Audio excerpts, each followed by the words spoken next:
Hello दोस्तों, पाकिस्तान जी ॻाल्हि कयूं त सियाहत जी ॻाल्हि में पाकिस्तान बि पंहिंजो हिकिड़ो अलॻि मुक़ाम रखंदो आहे। तारीख़ सां वास्तो रखंदड़ इहो क़िलो जेका थर जे शहर नवकोट में वाक़िअ आहे। ही क़िलो मीर अली मुराद खान टालपुर 1799 में तहमीर करायो। 1783 खां 1799 ताईं टालपुरनि जी हुक्मरानी रही। तॾहिं खां एशिया में इहो क़िलो क़दीम हसीन क़िलनि में शुमार थिए थो। हिन क़िले जी ॾेकराई 440 ऐं ऊचाई 640 फुट आहे। चयो वञे थो हिन में टालपुरनि जी शाही रहाइश गाहियूं बि हुयूं जिते टालपुर रहाइश कंदा हुआ।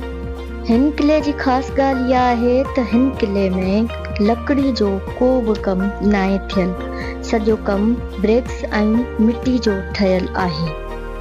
क़िले जे अंदरि हिकिड़ी जेल ऐं सज़ा खानो बि हो। ॿुधायो वञे थो त हिन क़िले में फ़ौजियुनि जी रिहाइश बि हुई। टालपुरनि जी हुकूमत बाद अंग्रेज़नि जी हुकूमत लागू थी ऐं इहो क़िलो टालपुरनि खां खसिजी अंग्रेज़नि जे कब्ज़े अंदरि अची वियो। अंग्रेज़नि जी हुकूमत ख़तमु थियण बाद इहो क़िलो सिंध सरकार जे देखभाल अंदरि रहियो। हाणे इहो क़िलो तफ़रीह जे माग सां लाॻापो रखे थो। त दोस्तो, पाण सभिनीनि खे घुरिजे ॿियनि मुल्कनि जी तफ़रीह मागनि जी ॼाण रखण सां गॾोगॾु पंहिंजे पाकिस्तान जे सूबे सिंध या पूरे पाकिस्तान जा जेके तफ़रीह वारा इलाइक़ा आहिनि हुननि जी बि ॼाण असांखे हुजे ताकी केरु पुछे त असीं उन्हनि खे तफ़रीह जे मागनि बाबति ॿुधाए सघूं।